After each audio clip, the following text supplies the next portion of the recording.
চলে এসেছে বহুল প্রতীক্ষিত সিনেমা রক্তবীজ 2 এর অ্যানাউন্সমেন্ট টিজার। এই টিজারটা কেমন হলো সেটার ভালো দিক খারাপ দিক নিয়ে আলোচনা করব আজকের এই ভিডিওতে। টিজারটা শুরুর আগে একটা কথা বলি, রিভিউর আগে, উইন্ডোজ নিজেকে প্রতিবারের থেকে প্রতিবার বিট করছে। রক্তবীজের থেকে কয়েক হাজার গুণে বেশি গ্র্যান্ডারওয়ালা মাস অ্যাকশন সিনেমা হচ্ছে রক্তবীজ 2।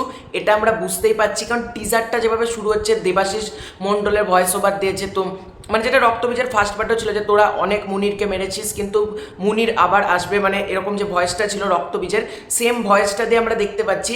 তারপর লেখা উঠছে আফটার রক্তবীজ অ্যান্ড বহুরূপী। এখানে নুসরাত জাহানের একটা আইটেম সং থাকতে চলেছে। প্রিভিয়াসলি আমরা এই খবরটা জেনেছিলাম। তো নুসরাত জাহানকে বিড়ি হাতে বস ঘ্যামা লাগছে, এটুকু বলতে পারি। মানে উইন্ডোজ সামথিং ডিফারেন্ট কিছু প্রতিবার আমাদেরকে দর্শকদের মধ্যে ট্রাই করে, এবং নুসরাত জাহানকে এর আগে আমরা আইটেম গানে দেখেছিলাম বরবাদের সময়, সেখানেও সে দারুণ কাজ করেছিল। আবারও কিন্তু আমরা নুসরাত জাহানকে আইটেম গানে দেখতে পেলাম, মানে একটা ছোট্ট ঝলক দেখানো হলো। এছাড়াও কৌশানীর একটা ডান্স নাম্বার থাকতে চলেছে, যেটা গল্প দেখে মনে হচ্ছে, মানে টিজারটা দেখে কৌশানীর একটা ডান্স নাম্বার থাকতে পারে। এবং লাস্টে আবির চ্যাটার্জি, মুনির আলম কোথায়, মুনির আলম এটা বলছে।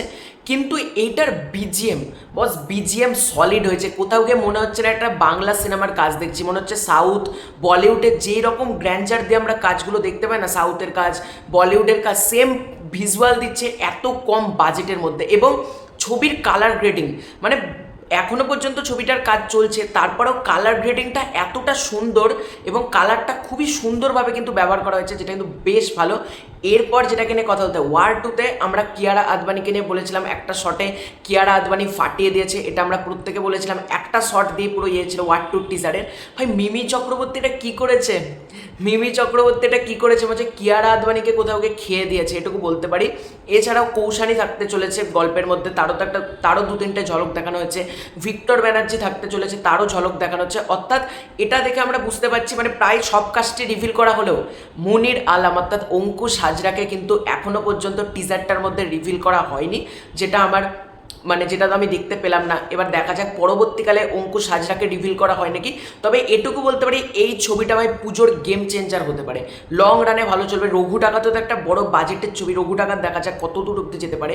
এই ছবিটারও কিন্তু পোটেন্সিয়াল রয়েছে আবারও একটা গেম চেঞ্জার হওয়ার, কারণ রক্তবীজ এবং বহুরূপী এই দুটো ছবি যখন গেম চেঞ্জার হয়েছে, এই ছবিটাও কিন্তু হিউজ পসিবিলিটি আছে গেম চেঞ্জার হওয়ার। এবং আজকের দিনের ইউথ জেনারেশন যে ধরনের ছবি দেখতে পছন্দ করে, এই ছবির মধ্যে মাস মশালা তো ভরপুর রয়েছে। অ্যাকশন যে মারাত্মক থাকতে চলেছে এটা বোঝাই যাচ্ছে, কারণ ডিসক্রিপশন বক্সে তোমরা যদি লেখা আছে অ্যাকশন ডিরেক্টর রাজেশ কান্নান, সুতরাং অ্যাকশন যে মাথা খারাপ করা হবে এটা বোঝাই যাচ্ছে। তারপর এইরকম ভিজুয়ালাইজেশন, এইরকম আইটেম গান, মানে নুসরাত জাহান, তারপর মিমি চক্রবর্তী, কৌশানীকে এই লেভেলে প্রেজেন্টেশন, সিরিয়াসলি বলছি উইন্ডোজ হ্যাটস অফ।